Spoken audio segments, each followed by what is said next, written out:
Hello, and welcome to the weekly wrap with the USA Liberalists. I am your host, Cody, and we got a wide range of topics we're going to talk about today.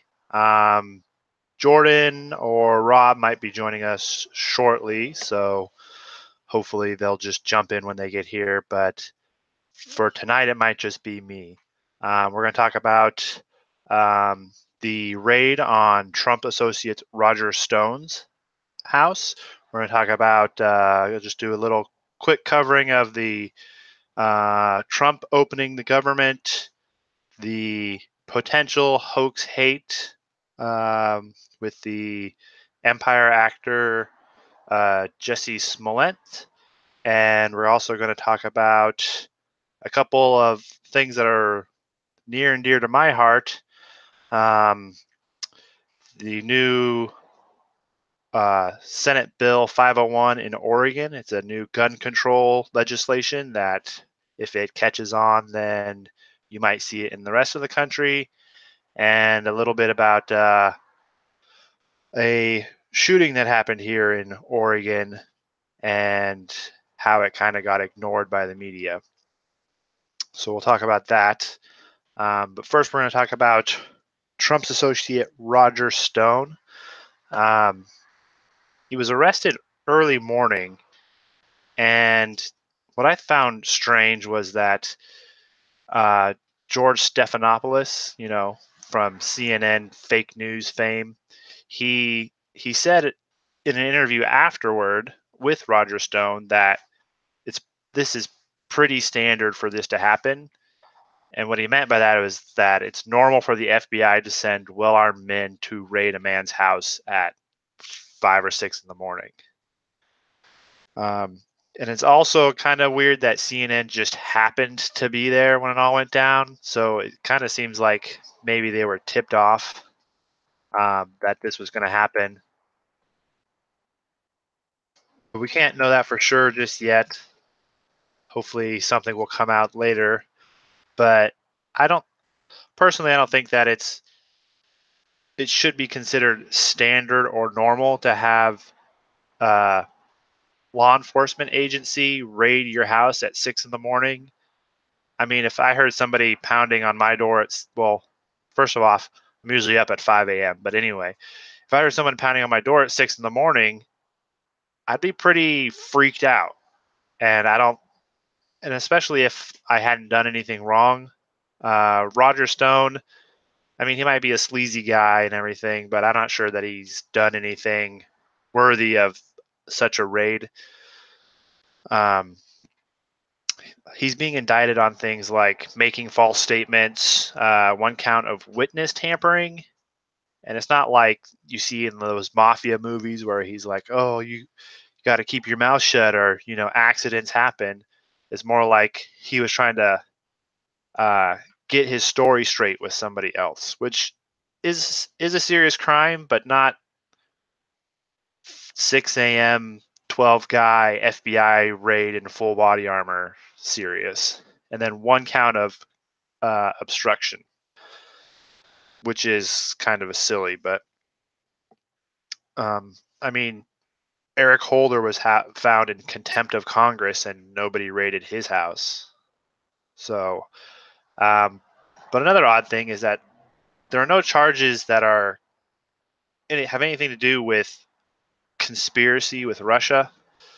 And for me personally, like, if I can put my tinfoil hat on for a moment, I'm starting to think that these sort of indictments and raids and charges are kind of politically motivated. Now, I know a lot of people have believe that already, and I always try to remain more skeptical of everything, because the truth is usually probably more boring than the exciting tales of politically motivated attacks. But none of these have anything to do with Russian collusion, and they're all minor technical issues like making false statements or things that normal people would do on a daily basis. Things like you say, the weather, it was raining on Tuesday, and you actually believe that, but then they go back and they find out that you knew that it wasn't raining on Tuesday. Well, I mean, I'm not sure that's how that works exactly, but they can catch you in a sort of a perjury trap that way. And it just seems kind of silly that Hillary Clinton or Eric Holder have not been arrested or indicted for similar activities. Like I said before, Eric Holder was held in contempt of Congress for, I think it was the Fast and the Furious thing. I'm not 100% sure. And then Hillary Clinton, I have to believe that she may have obstructed justice when she deleted all those emails and bleach bit her phones and stuff like that. That doesn't seem like, I know I've never done that to any of my phones, but then again, I'm not a politician, but it's just something that's out of the ordinary, especially for us regular folks to do. And I don't see why she should have any sort of special treatment just because her name is Clinton. We're not a monarchy. We don't have feudal lords. We don't do that sort of thing, and yet sometimes it seems weird that we should treat people that way. Yeah, and I think that Roger Stone, they could have probably called him down to the station or just sent a guy over. I don't think he would have made a run for it. I don't think he was a flight risk. I think he said in the interview with Stephanopoulos that his passport's expired, and you got to believe that the government knows that already, and he probably wasn't going to go anywhere. He's an old man. He can't exactly resist very well. And he's not going to, he doesn't have a helicopter in his backyard or anything. The reason they gave that I heard was that they were worried that he was going to destroy documents. Now, yes, I can understand that to an extent, but at the same time,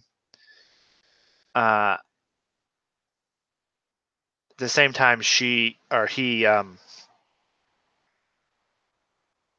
it could have just been handled by showing up to his house. He didn't know they were coming. It's not like they announced that they were showing up. And the individual has the right to privacy and the right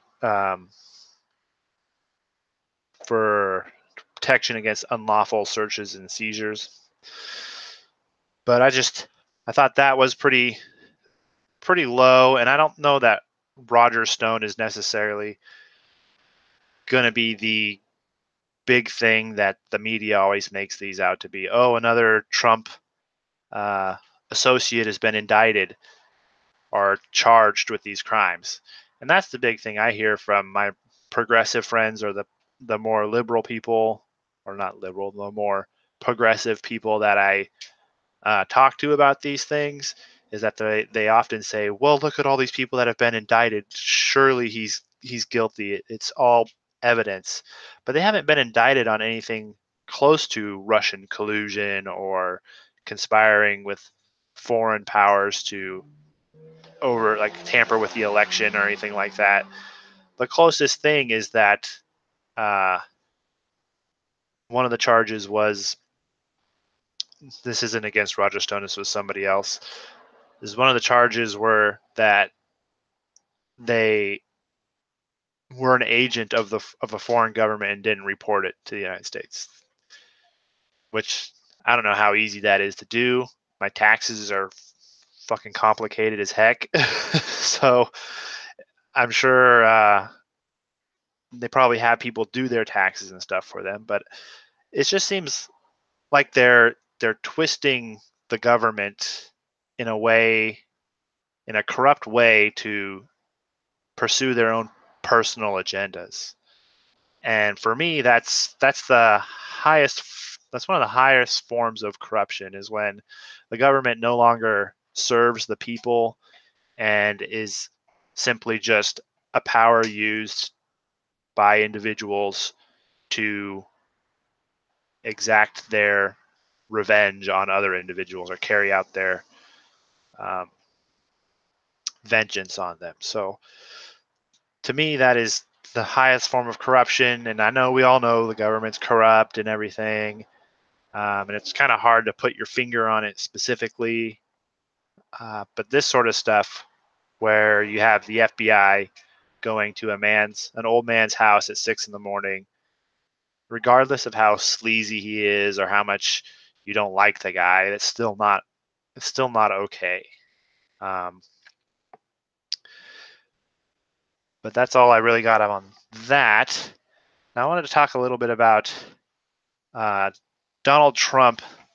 He reopened the government. So on Friday, he signed a short-term spending bill that would keep the government open until February 15th.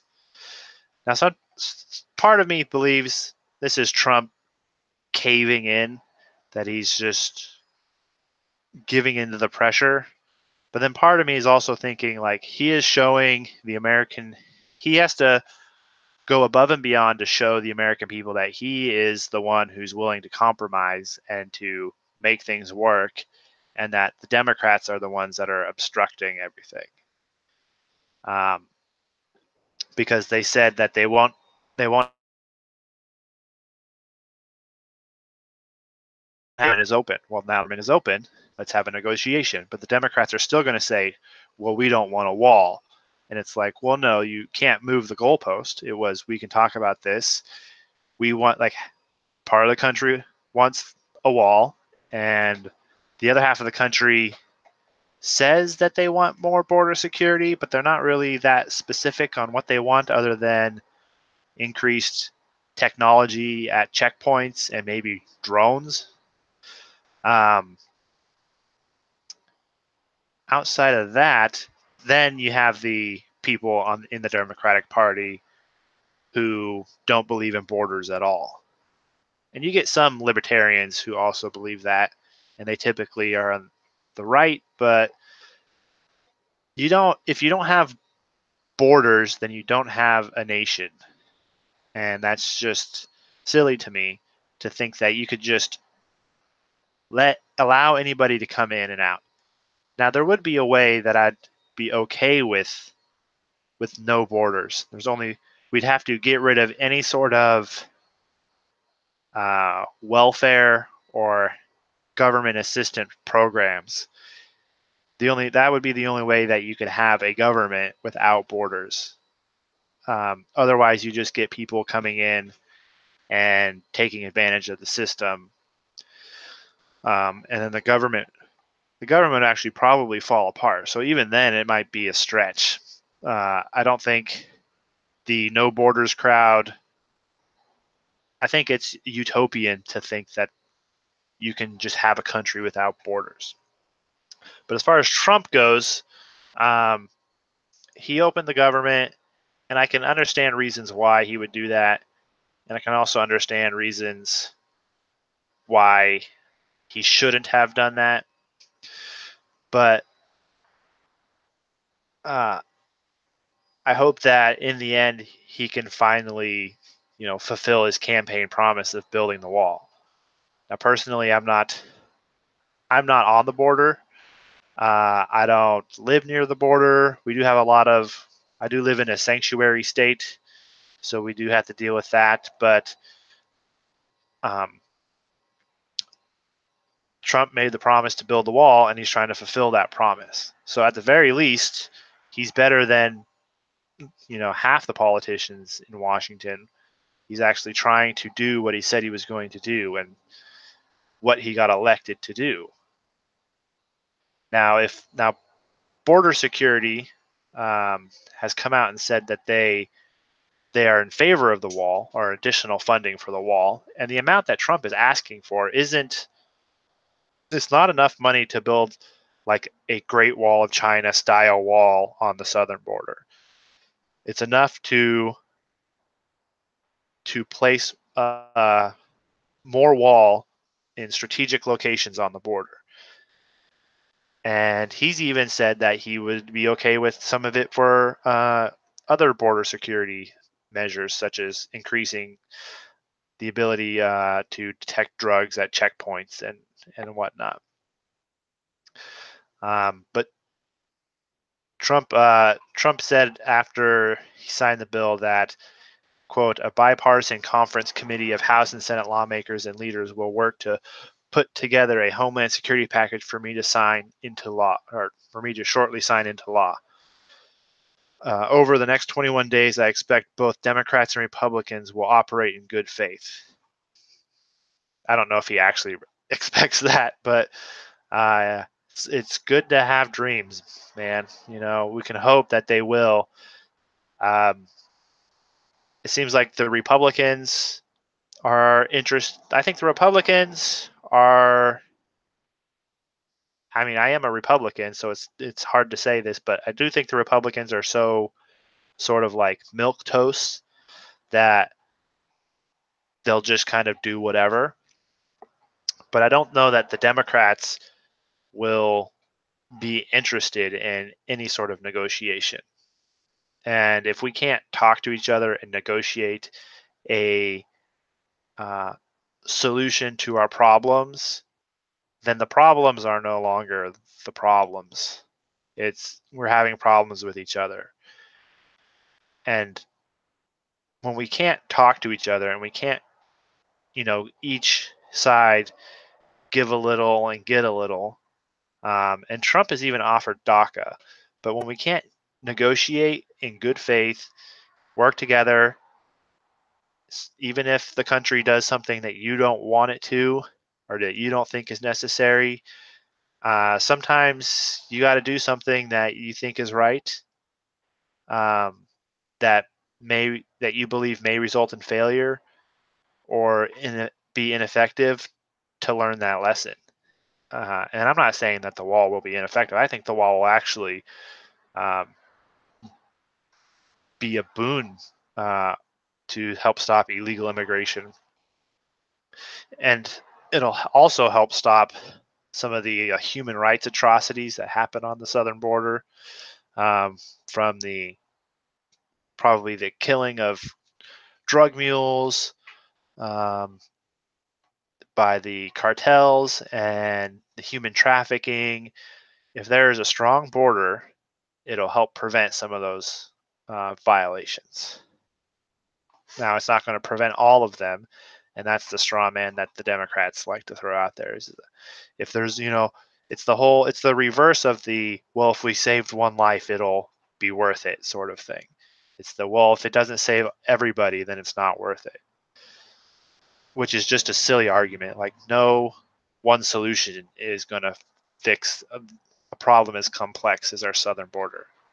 But I do hope that Trump will be able to negotiate and get the funding he wants for the wall on the southern border, and that the Democrats will hopefully come to their senses. Though, with the way their primaries are shaping up, it doesn't seem like they're going to stop going left anytime soon. So it seems they will probably be leaving a lot of center-left Democrats behind.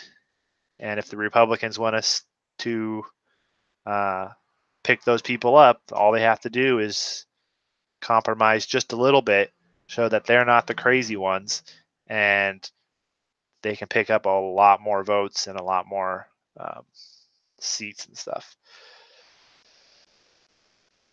But I don't have much else on that, other than the government is now open. We can stop worrying about the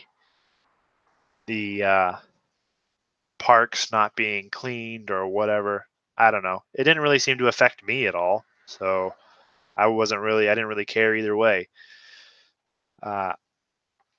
But it's opened. I am kind of glad that the employees who were working through the shutdown are getting paid, because I do think if you do work, you should get paid. But I also don't like the fact that the Democrats were just using those people as political pawns to push their anti-Trump agenda. That's not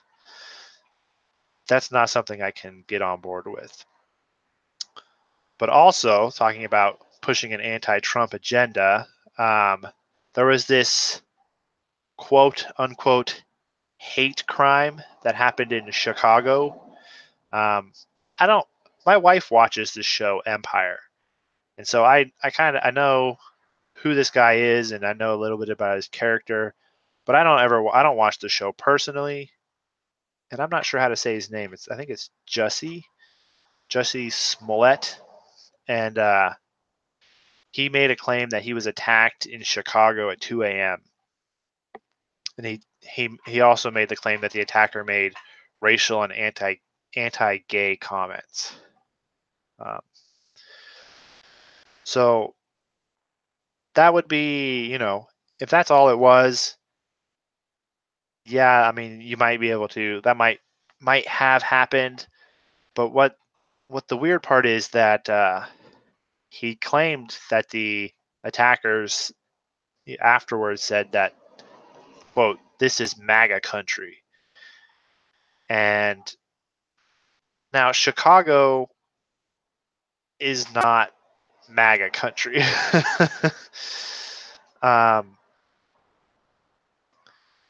Yeah, I think I do agree, Young Trays, that that hate crime crap needs to disappear. It's to me, it's, if it's bad, it should just be illegal. Like, why does it have to have an extra? Why do we have to charge people the crime based on something that can't be determined necessarily objectively?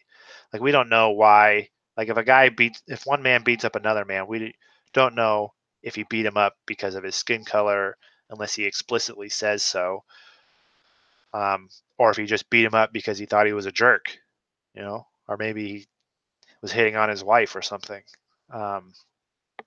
But back to this story, the versions that Smollett and the media produced after this story were contradicted a little bit by the Chicago police.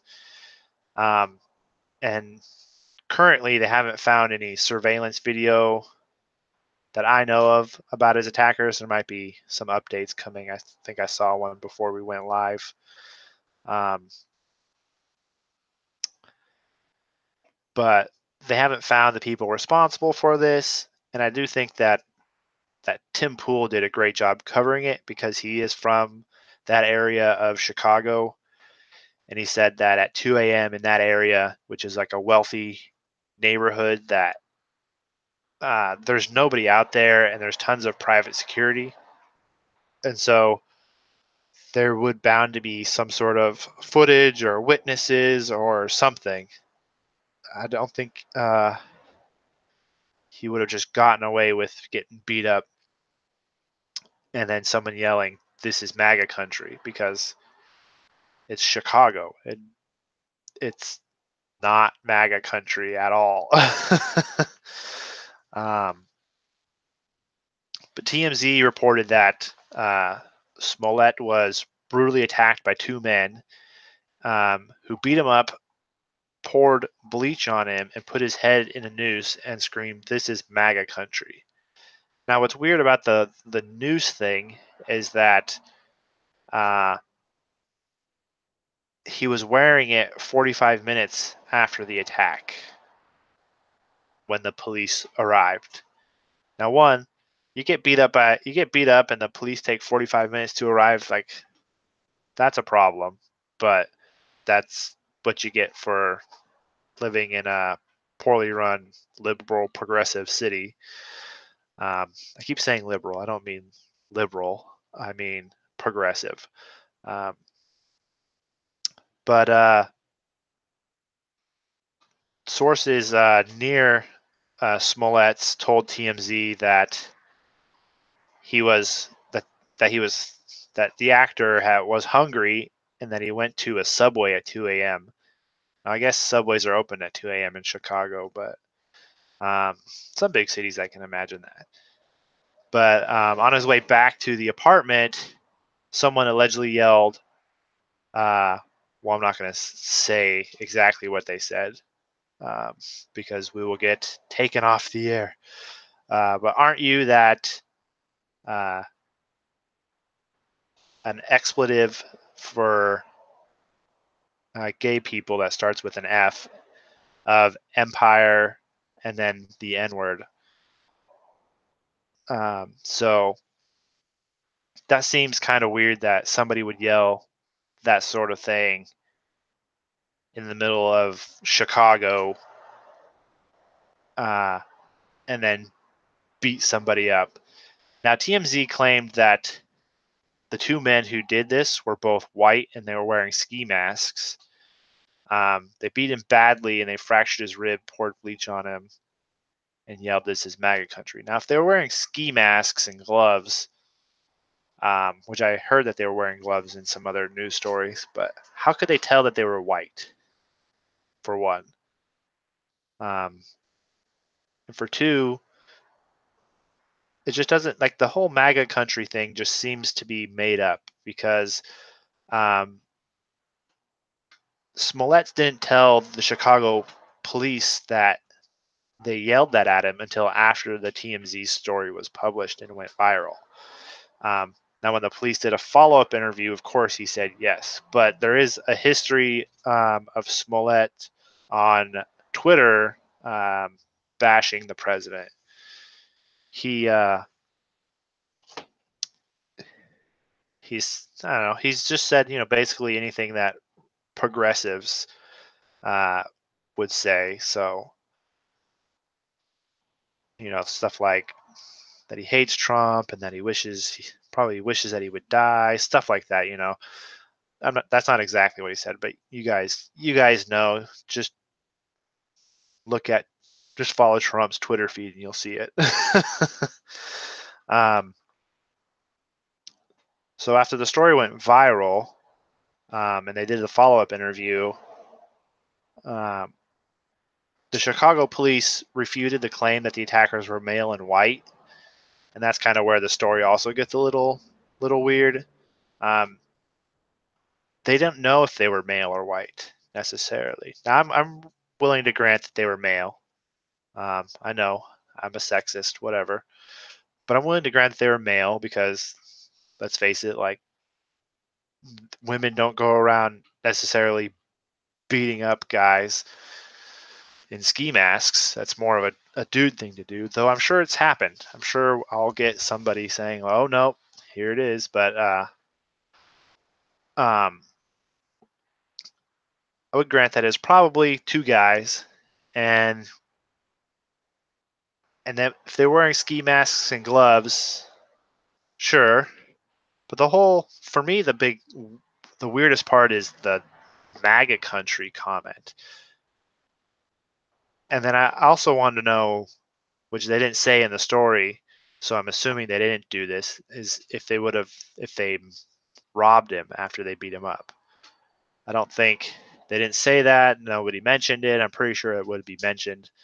But then if they did rob him, then it would just be a mugging and not a hate crime.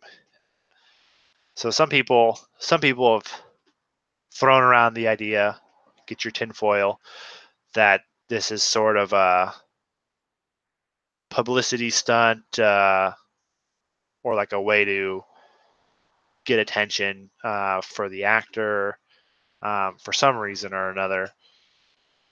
But Smollett also asked the police to turn off their body cameras when they entered the house.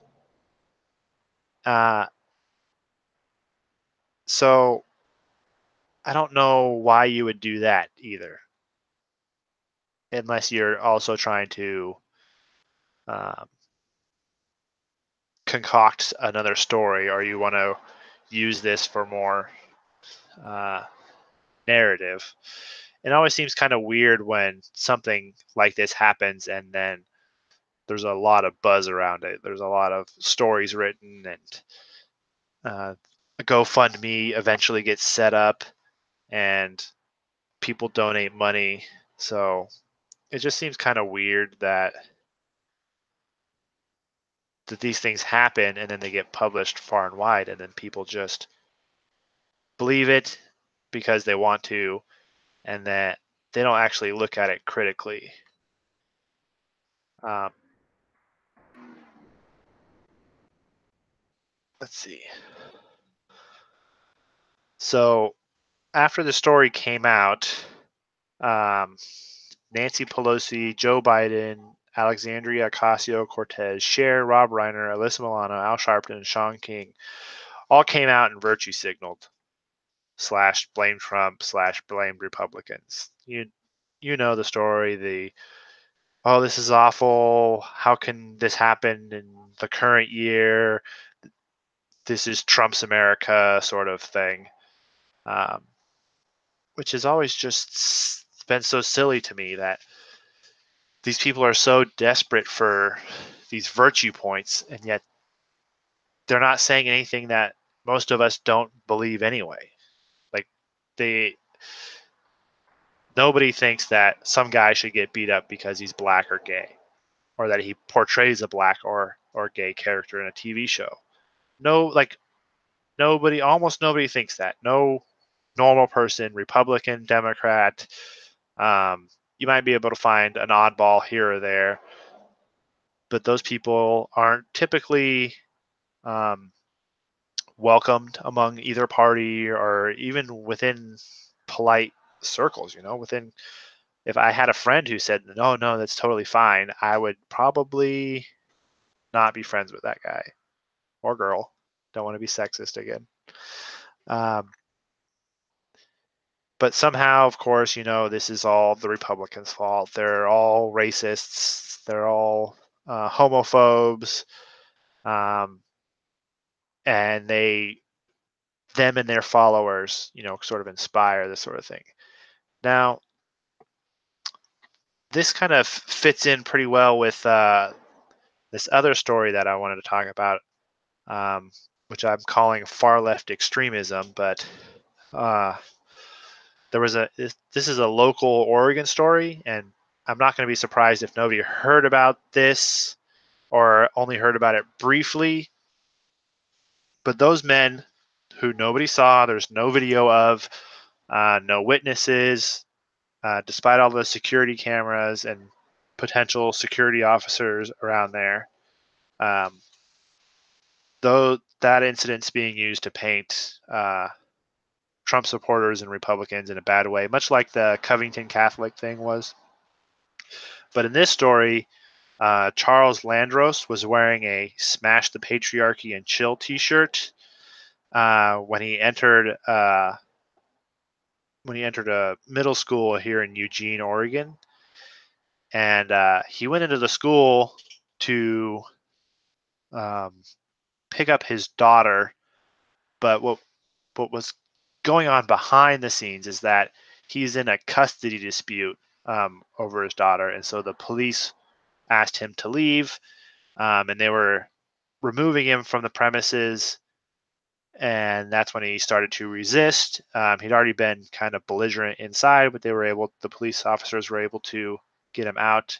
And you can find video of this online. I think I have a link in the description where the man, you can see the man arguing with the police, and you can see their body camera footage. So, there's a bonus there that they had those. Anyway, he started to resist, and it looked like they were trying to place him in handcuffs, and he was resisting, and he drew a gun. He fired a couple shots, and then was consequently killed by the police. In the video, you can even see when he's arguing with the police officers, a little girl, a middle school girl, walks out the doors behind them. And so when he was resisting the police and he drew his gun, which in Oregon, bring a gun onto school property. That is a crime in and of itself. And I do believe he had a concealed carry permit, so he should have known that. But he could have easily hit somebody. He could have put the police in a position where they could have hit, children. Thank God no children got hurt, and the police officers are fine. It is kind of sad that he did end up losing his life, and I would promote his right to bear arms as much as anybody else, but you can't just draw your gun whenever you want. And this guy, Charles Landros, he's a far left activist. You can find pictures of him at a protest, I think in California, and you can see on his Twitter feed where he says things like, that the police are pigs and that they deserve to die and that they're murderers, and he's very anti-cop, which is a very common sentiment among the left wing here in Oregon. But another thing that happened, if that wasn't, enough to get national attention, probably because they can't make the case for somehow gun control. If that wasn't enough, there was a protest held afterwards where his other far left activist friends claimed that the police murdered their comrade. But counter protesters showed up, and it kind of got a little heated. They yelled at each other a lot. Nobody got in any fights or anything. It's not a Patriot prayer rally or anything. But this other story, which may or may not be connected, but it seems more of a coincidence than I'm willing to just let go, is that on Tuesday, there were explosive devices found outside the Eugene police station. Now, Lieutenant David Natt, who's a Eugene police officer,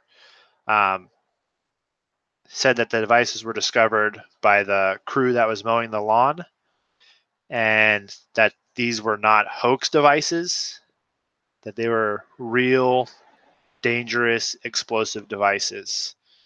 They don't know for sure, and so I'm not going to state that, this was definitely his friends or anything until we have some more information. But I thought it was interesting that all these things happened one right after another. So they seem, and in the same area. Like, Eugene's not a big town. Eugene has a small population. I don't know if it's so small that everybody knows everybody, but pretty much like most people know who everybody is. It's a very rural area too, but it's got the University of Oregon there, so it's very progressive. It's very liberal area, very left-leaning area. Antifa has a foothold down there. But if the guy had been wearing a MAGA hat as opposed to a Smash the Patriarchy and Chill t-shirt, I believe this would get what journalists call the Trump bump. That this would be all over mainstream news and national media, and people would just be connecting these dots to, this is Trump's America. And then if these bombs were placed at the Eugene police station, the media would, of course, be all over the narrative that, this is, just more, these are MAGA kids out here doing this stuff. So I just kind of thought that those two stories were like a interesting contrast, where we have no evidence that these people who attacked the actor were Trump supporters or wearing MAGA hats or shouted, "This is MAGA country," in a super progressive area. And then we also don't have any evidence showing that these devices were linked to this group that this far left activist was linked to. But yeah, one gets way more news coverage than the other. It's just kind of an interesting do. I don't know. We all know that there's a big bias in the media when it comes to anything that they can get their hands on that it's anti-Trump or progressive. And that's because a lot of journalists come from universities where they're taught this sort of stuff or indoctrinated, whatever you prefer, into this sort of ideology. And so they like to um, feed the beast, I guess. I had an interesting thought about this, about the media, and it just seems that there's that the progressive mindset that there is a big demand for uh, bigotry, and the demand far outstrips the supply. And so the media, because they're failing, they can't keep up with independent journalists and the new media and social media. They can't keep up with all these new media, and they're slowly dying. But in an attempt to stave that off, they're attempting to fill that market demand for bigotry by pushing these sort of stories.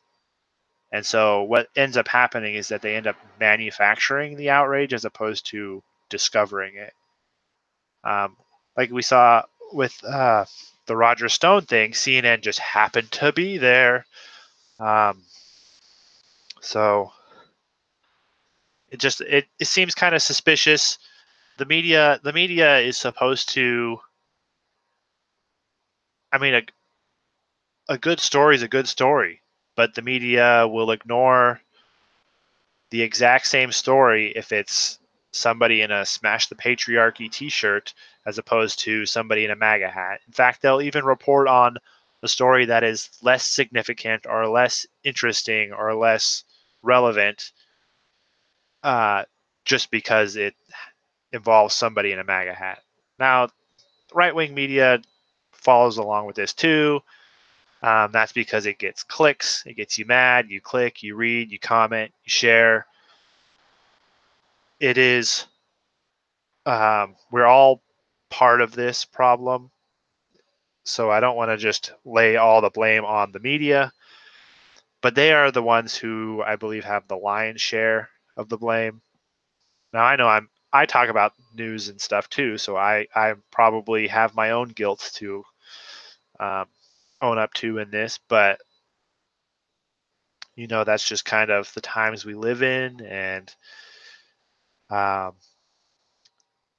that's just how things are right now, and I don't know how to change it other than making a change for myself. So um, I'll get off my soapbox now. I do have a piece of good news. A couple weeks ago, we talked about this Antifa leader named Chepe. His real name is Joseph Alkoff, and he has a podcast, and he worked for a nonprofit. But and he had a lot of he was involved with the thing that happened to Tucker Carlson and the Marines. But this week he was arrested and charged with multiple felonies and fired from his nonprofit job. He was charged with ethnic intimidation for attacking the two Marines. Now, that the funny thing about how this happened is these Marines were on social media, and they saw this guy's face, and they're like, this is one of those Antifa guys that attacked us. If you don't remember that story, it was these Marines. There was a rally. Antifa showed up. The Marines were in town for a different issue, but they saw these people, all these people gathered, so they went over to see what was going on.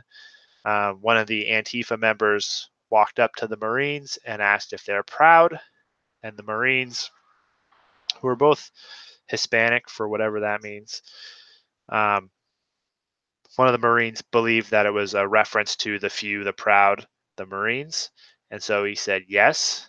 But what the Antifa man, soy boy, whatever, the Antifa member was referring to was the Proud Boys.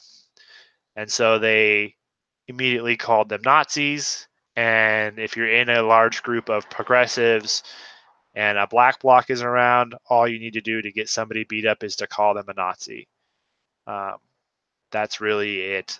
And it's kind of sad that people just go along with it. They just believe anything that somebody tells them, and if they feel that it's morally right, then they're justified in doing so because their facts care more or matter more than, or their feelings matter more than their facts. It's the Alexandria Ocasio-Cortez. It's not so important to be factually correct as it is to be morally correct, which is no way true. It's just a silly thing to say. You have to do your best to try to be both. You have to try to be morally correct and factually correct, but morally correct is way more subjective, and so factually correct should take precedent. You should always try to do what you believe is right, but you should also follow what reality is, even if it's contradicting what you believe to be morally right. If some guy's not wearing a swastika or yelling "Hail Hitler" or anything, he's probably not a Nazi. He's probably just some guy who's walking around. In this instance, they were Marines. But anyway, he has been arrested. He's currently out on bail and has pled not guilty. And so we'll probably update this story as more information comes out. But I just wanted to give everybody a little piece of good news before we go off into the weekend. And the last story I have for tonight is another piece of local news. It's the Oregon Senate Bill 501. Now, Matt Christensen did a video on this, and I thought, well, maybe if he did a video on it and he found it important that I could talk about it too, especially since I live here in Oregon where this is going on. Now the bill hasn't been put into, it's not law, it hasn't been put into effect, it hasn't been put out on the floor for debate, but we currently have supermajority Democrat in both houses of the Oregon legislature, and we have a progressive governor. But this law is essentially, it's the closest thing you can get to making all guns illegal without saying that all guns are illegal. So first, they start off, well, it is also written by children, by high school children. So if that tells you anything, it's a piece of crap. So, but the first thing they put in there in section 2 is they'll require you to get a permit before purchasing or otherwise receiving a firearm. The exact text says something like, a person may not purchase or otherwise receive a firearm unless the person has first secured a permit to receive a firearm under this section. Now, to me, there's an unimportant important word there where it says to receive a firearm. To me, that means for every firearm you want to purchase, you must receive a permit. And they do cover that a little bit later too, which they'll say something like they limit the amount of firearms you can purchase. So that's not the craziest thing in here. That's pretty crazy in my opinion. You can get the permits from the sheriff of the county in which you reside, So depending on who that is, which the sheriff is an elected position, if they are a Democratic sheriff, presumably they could withhold permits from anybody, because you'll see later on that they can deny you for just about anything.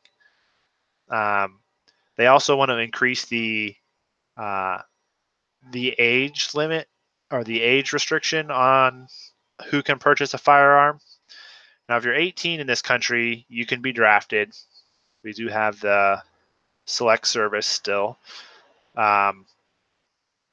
You can legally sign contracts. You could buy a house. Uh, you can do a lot of things. I'm not sure. I don't know if Oregon made smoking illegal at 18. I think you have to be 21 now for that too. Anyway, they want to raise it to 21. So you can have a gun if you're in the military and you're over 21, but you can't have a gun if you're a civilian and you're under 21. So the only way you can get a permit is if you're over 21, you have no prior criminal convictions, you have not been found in contempt of court for violating a restraining order, stalking order, or other court protective order, and you're not an unlawful user of or addicted to any controlled substances. And then you must also provide proof of completion of a firearms safety course. You could have grown up with your father and your grandfather or your mother or whoever, and you could have been around guns your entire life. You could be a great shot. You could be a very responsible person, and you would still have to take the firearms safety course. Now, I think personally that if you're not experienced in firearms, that you should take a firearms safety course, but I don't think it should be required by law to exercise a constitutionally protected right, a right that supersedes the government. And another thing that I found shocking personally, getting into a little personal information about myself, is that you can have no prior criminal convictions. Now, this could be if you were, I don't know, 18, you got into a fight at the bar and you got convicted for um, reckless endangerment or something like that, or you got convicted of some sort of crime. Um, Personally, I've gotten a DUI in the past, and so I think that this would eliminate me from being able to purchase a firearm. Um, you're young and stupid, and you get drunk and drive, which you shouldn't. Don't drink and drive, kids. It is not. The cab is way cheaper. Trust me. The Uber, especially with apps like Uber now and everything like that. But if you have any sort of criminal convictions, then you cannot purchase a firearm. Now, if you go to your sheriff, the permit you get is only valid for 90 days, and you can only apply. It says a person may apply during any 30-day period for one permit to receive a handgun and one permit to receive a rifle or shotgun. So you can only purchase a gun once every 30 days. Now, that might be something you would consider, sort of reasonable. I don't think that's reasonable at all. I think that's stupid. Um, it's To me, it's feels sort of like a rationing. Like I wouldn't accept that for gasoline. I wouldn't accept that for the number of blog post articles or YouTube videos I could upload, exercising freedom of speech. Or I wouldn't accept that sort of limitation on my right to assemble. I wouldn't accept that sort of limitation on the press. So why should I accept that sort of limitation on my self-defense? That just seems silly. If I want to own 1,000 guns, I have every right to do so. Might seem a little crazy to some people, but if you're a collector and you want to purchase firearms and you really enjoy the sport, then more power to you, man. Like, go ahead. But also in here, remember I said that the sheriff has the ultimate power to deny people for permits. So the language in the bill says that the sheriff can deny permits if they believe the person to be a danger to self or others or the community at large. They also said, I also said earlier that they can deny you if they believe that you're a drug user, or if you're an unlawful user or addicted to any controlled substances. So that, it doesn't say they have to have proof. It just says you just have to not be an unlawful user or addicted. So they can just say that you are, and it could be just about anything. Marijuana is legal in Oregon, though, so I guess you can smoke pot and buy firearms all you want within this law. But the sheriff can deny the permit if they believe the person to be dangerous to self or others or the community at large. The sheriff must provide in writing the reason for denial, copy of permit for at least 1 year. Or they must keep the copy of the permit for at least 1 year. So they have to give you the reason, which is nice, but they still could pretty much say, nope, I don't. I think you're a danger, or that you're using drugs, or any number of other things to deny you permits. So you don't have to have a history, a criminal history, or any sort of history of violence or anything like that. If you go in and you say the wrong thing and piss off the sheriff, he will just deny you because he believes you could be a danger. It's just he believes. It's based on his subjective opinion. Now, most sheriffs that I know, not that I know a lot of them, but most of them that I've heard speak or talk about gun control issues,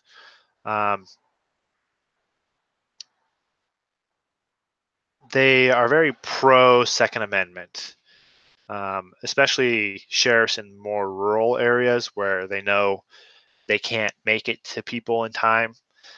If it's going to take 30 minutes, or like in the story earlier with the actor who was attacked, it took the police 45 minutes to show up. Now, if those people wanted to beat him up and rob him and, I don't know, rape him or kill him or kidnap him or force him to go back to his apartment and steal all the stuff there, I think he probably would have wished he had a gun to protect himself or some way to fight back. Or by restricting the right to self-defense, the Second Amendment, you're not protecting people, you're harming people who aren't strong enough to defend themselves, like physically. You're harming those who might be physically weaker. Plus, criminals don't give a hoot about these crimes. These are nothing. Like, these are nothing to these guys. They can make more money if they get arrested. That's just street cred. But if you receive a firearm without a permit, it's a class A misdemeanor. That's just section 2. This thing's got like 7 sections. And I think I posted a link down in the description if you guys want to take a look at the bill itself and read through it. It's only a couple pages long. But section 3 basically says if you're denied a permit, you can petition the court within 30 days of denial. But those of us who have jobs, it's not so easy to just petition the court whenever you feel like it. I'm pretty sure you'll probably have to show up and petition them, or at least submit something in writing. But I didn't really have too much problem with that section. Section 4, this section, I'm not so much a fan of this, but this might be another thing that might seem reasonable to somebody who isn't interested in having firearms. It's that all your firearms must either have a trigger or cable lock or be kept in a locked container, and failure to do so is a Class C misdemeanor. I think there was a section there that said that if if you're the owner of it and you have it on your person, that's okay too. But I don't know anybody that just always wears their gun around their house. I don't keep my gun on my hip on me at all times around my house. I don't walk around with it on or anything like that.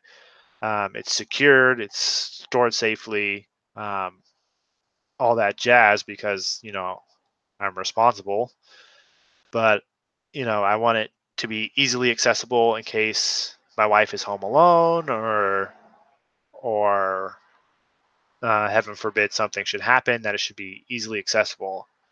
But doesn't seem like these people really care about that. For some reason, they want it all locked up.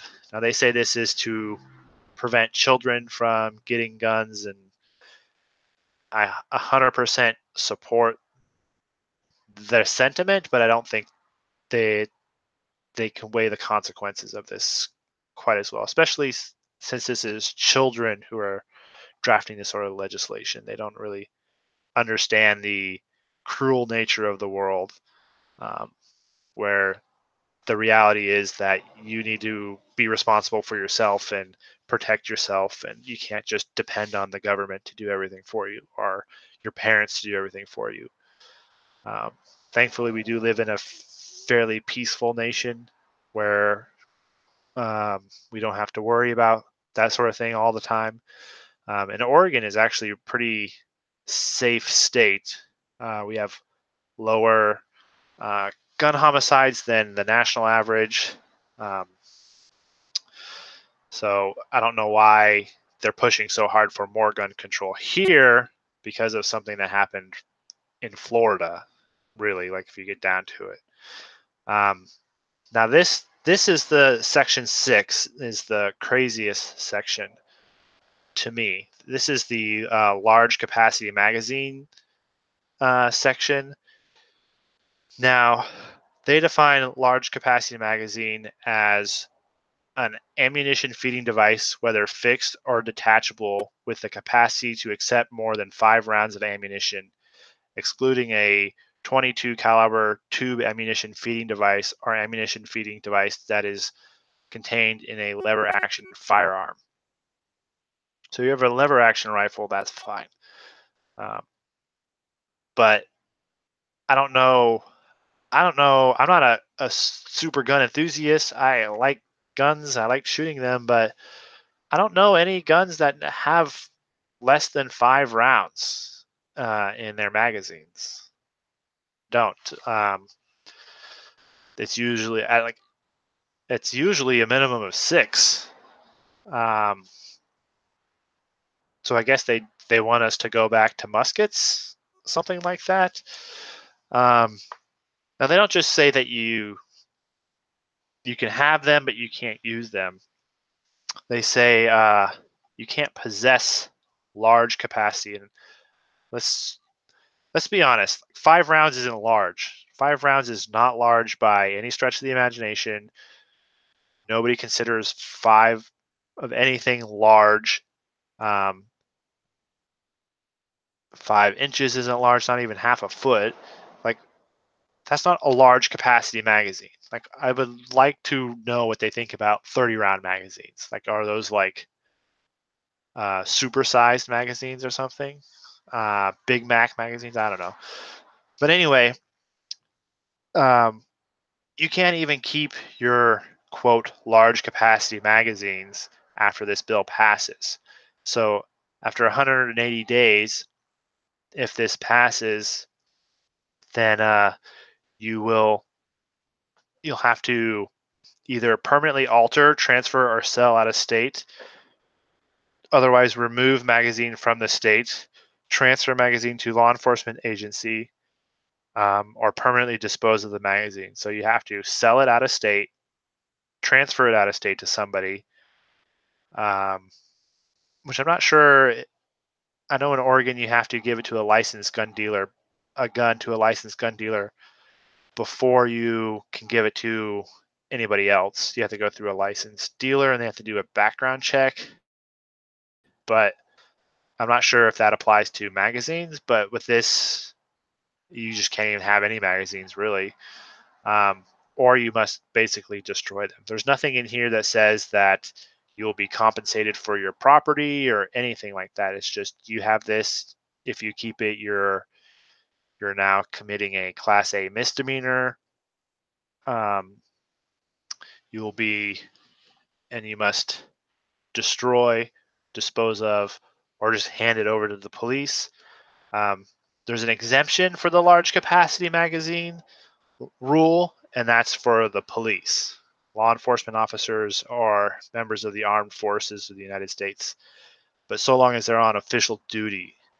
So the police can have large capacity magazines, but you cannot. You, Mr. Individual, you citizen, you cannot have a large capacity magazine. Um, so it does seem pretty oppressive. Like the state wants to maintain this right, but they want to take it away from you. Now, if you thought that was bad, we already have a 14-day waiting period, or they want to add a 14-day waiting period. But I guess the large capacity magazine makes sense with this final section, section 7. A person may not receive more than 20 rounds of ammunition in any 30-day time period. And the person transferring ammo shall maintain a record of all ammunition transferred by the person to ensure that a person does not receive more than 20 rounds of ammo in a 30-day time period. Now, 20 rounds of ammo, so your less than 5-round magazine, let's say it's 4, you have a 4-round magazine, that means you can have 5 4-round magazines, but maybe that's too many. Maybe you shouldn't have that many magazines. Uh, you can't even go practice shooting with 20 rounds of ammunition. You'd have to spend um, weeks and years just saving up ammunition before you could go shooting. And I don't even think they sell rounds in 20 or less unless they're like special rounds or expensive rounds.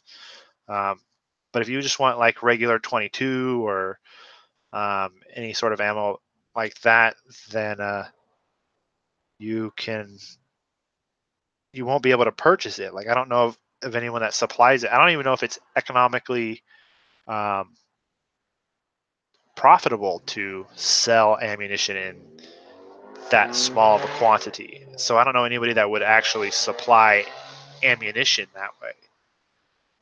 Um, you'd probably see a lot of people, at least in Northern Oregon, going into Washington to purchase ammo and then smuggling it across the border. Um, I don't know. There's nothing in here about purchasing ammo outside of the state and bringing it across the border. As far as I know, that's not illegal. But that's not a workaround for everybody. Not everybody can do that. So essentially, they'd want you to only be able to purchase 240 rounds per year. Now you can go through 240 rounds in a day in 10, 20 minutes, at a shooting range or whatever. It's a lot of fun to shoot guns and you shoot a lot. But you can go through a lot of rounds. And when you're out with your friends and you're all taking turns and you're being responsible and you're just having fun, target shooting and practicing and flicking each other's shit or whatever. It's just you 20 rounds. It's not even worth the drive anywhere to go shoot. They do make an exception that you can purchase more ammo at gun ranges, but I don't know if gun ranges if they even sell ammo. It's been a while. I haven't been to a gun range in a long time. Um, but I don't know if they sell ammo. Um, there were some early stories that you couldn't transport your guns if they were a certain magazine size to the gun range and everything. It's just a silly law. The Oregon Constitution is violated by this law, I believe, and the federal Constitution is violated by this law as well. But it's and the Oregon Constitution is more clear than the federal Constitution concerning this sort of thing. Oh, it looks like somebody, Young Trey, said that gun ranges they sell full metal. Okay, well, cool, good to know. You can buy your rounds there, but I mean, you could probably get them cheaper somewhere else. Now, the bill didn't mention anything about purchasing anything online either, and I don't know that you can. I don't think you can just purchase a gun and get it sent to your house. I know in Oregon that's not the case.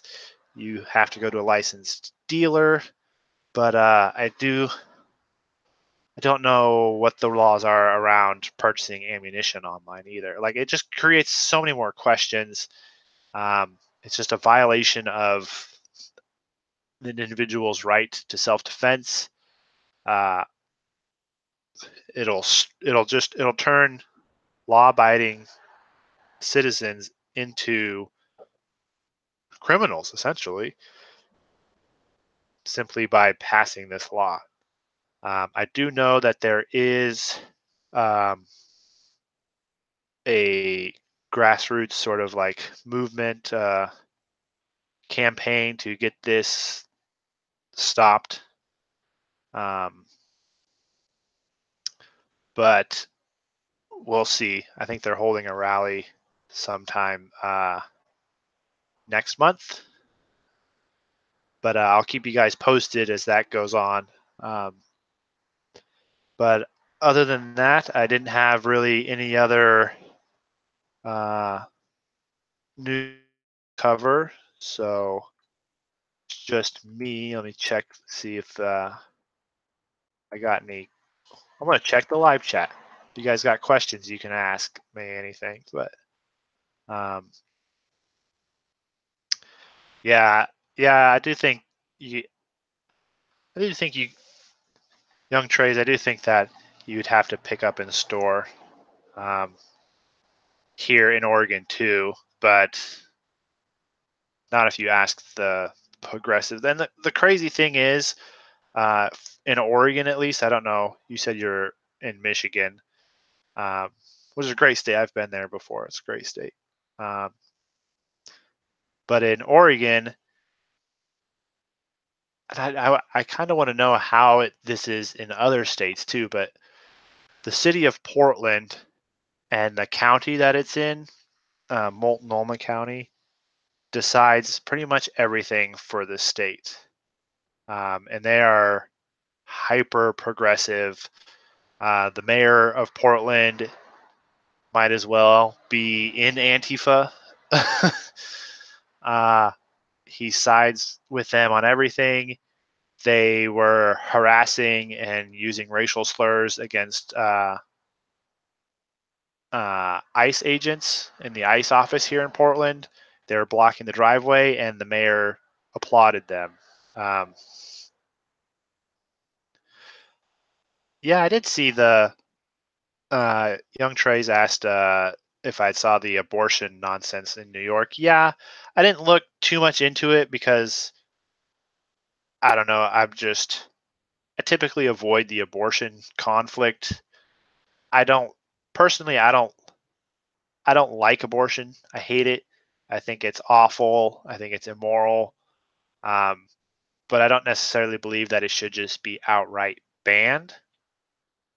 And I also don't think that it should be.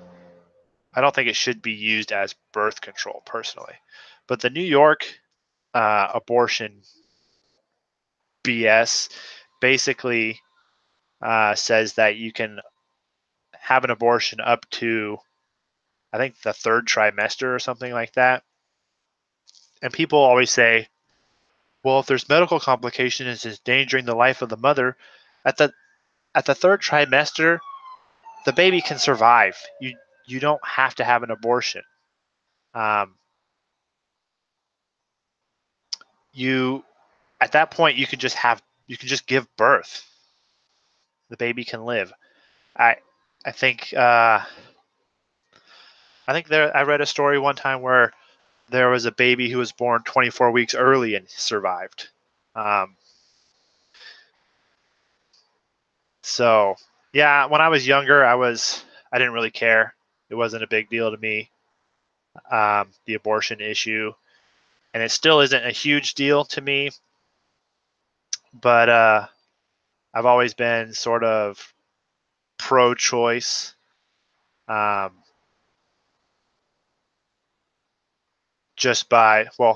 probably just by dint of living in a progressive area. That's just the area I grew up in. And so I've always kind of supported that. And all the women I knew were, 100% being pro-choice. I never really liked the idea of abortion personally. I think it's wrong. And the people who quote unquote shout their abortion and think that it should be praised, and those kind of people, they turned my stomach so bad that I'm with you guys on the live chat that it is pushing me more towards pro-life every day. And mainly misheard. I did see the clip of the representative saying that it's okay to abort a baby up to the end of the pregnancy. I didn't go and find the full clip of that. Normally, I like to do that before I comment on stuff like that, but it did seem like she was totally fine with that. Now she was saying, I heard that she was saying that she was taken out of context and she was just quoting like what was in the law. But but if that was in the law and she supported it, then she supports that law. She knew that already. So it doesn't really even matter if she was expressing support or anything for that bill at that time. She supported it as it was being put into law or being discussed. If a baby, I one of the things that kind of put me more towards the pro life camp than the pro choice. And I'm not hard line either way. Still was I think it was testimony before Congress or something where a doctor described the method of abortion, and it's graphic, man. It's brutal, and women who've had abortions or women who've had miscarriages feel awful. And I can't imagine actually making the choice to do that to a living being in your womb. Um, that just seems grotesquely anti-human to me. Now, I don't think the reason why I'm not like 100% ban on abortion is because I think that most people can agree that there are legitimate medical reasons for a woman to have an abortion, especially if her life is in danger. But I don't think those legitimate reasons justify third trimester abortions. I think there needs to be a limit. Where that limit is, everybody has an opinion. Um, if you talk to like someone like a Ben Shapiro, it's at conception. If you talk to somebody probably more in the center, they're probably going to lean more towards 12 to 23 weeks. And if you talk to somebody who's like a Lena Dunham type, you're going to get, as long as that baby hasn't fully exited the birth canal, you can go ahead and kill it. And I laugh just because it's so sad. It's and one of the big arguments they use for that is that there's these you want to force women into having unwanted children, and it's not. I don't want to force anybody into that, but um, I think we all know. I knew this as a teenager that the way to the way people get pregnant is through sex. Um, I was kind of an awkward motherfucker as a teen, but uh, I knew that. Like we had sex education in schools. You could get condoms if you wanted. Uh, a lot of girls I knew were on birth control. Um, and I understand that those things aren't 100%, but they're pretty good. And then, yeah, like once you find out that you're pregnant, it shouldn't take you. I understand not an easy decision. It shouldn't be an easy decision just to say yes or no. Well, it shouldn't be an easy decision to say yes. Uh, but it shouldn't take you so long to make the decision that the baby is fully developed in your womb before you say, I don't want it anymore. Um, Young Trey's asked, what if we adopt the Canadian style male equivalent where men can give up the rights to a child? Um, yeah, like I don't know what the laws are in the United States. I feel like that the men don't really get a say in this sort of thing, which I think I could come up with a what I consider a fairly reasonable argument for why men should have some sort of say because it is partially their DNA and the woman's DNA, though she is the one who has to carry the baby. And but I don't think it should be solely her decision. And in a normal relationship, I don't think it would be just her decision. Um, if there was a couple and the woman got pregnant, if they had a good relationship, they would probably talk about it. I don't think she should just be able to go behind his back and have an abortion, but I don't think he should be able to force her either. Uh, the whole abortion thing is just super complicated, and for me, I like things to have more of an individual approach where it depends on the individual's circumstances as to why these things should or should not happen. Um,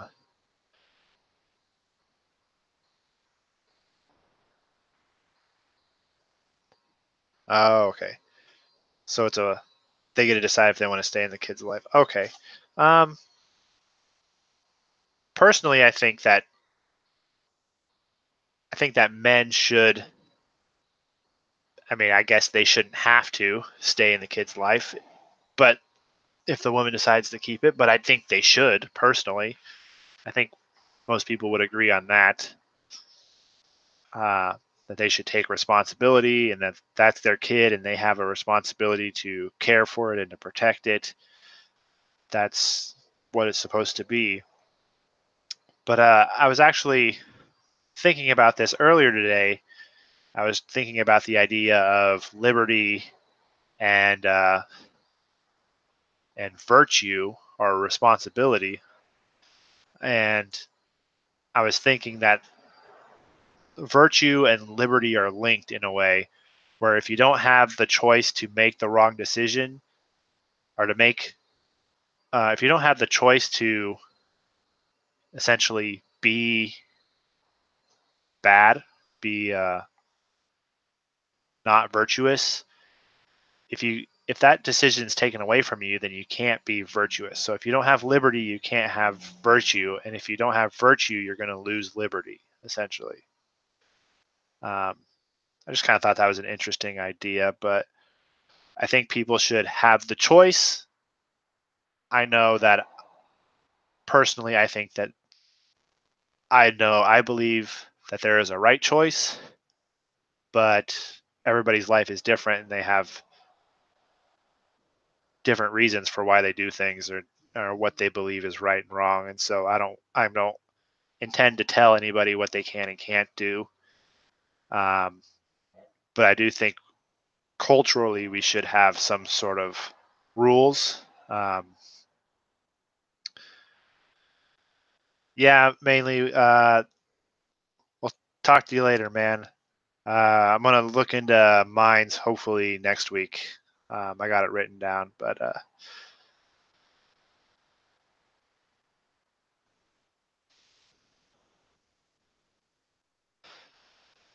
yeah, I get that. Young Trey's that you wouldn't want someone in your life that doesn't want to be around you. Uh, I can understand that. I do think.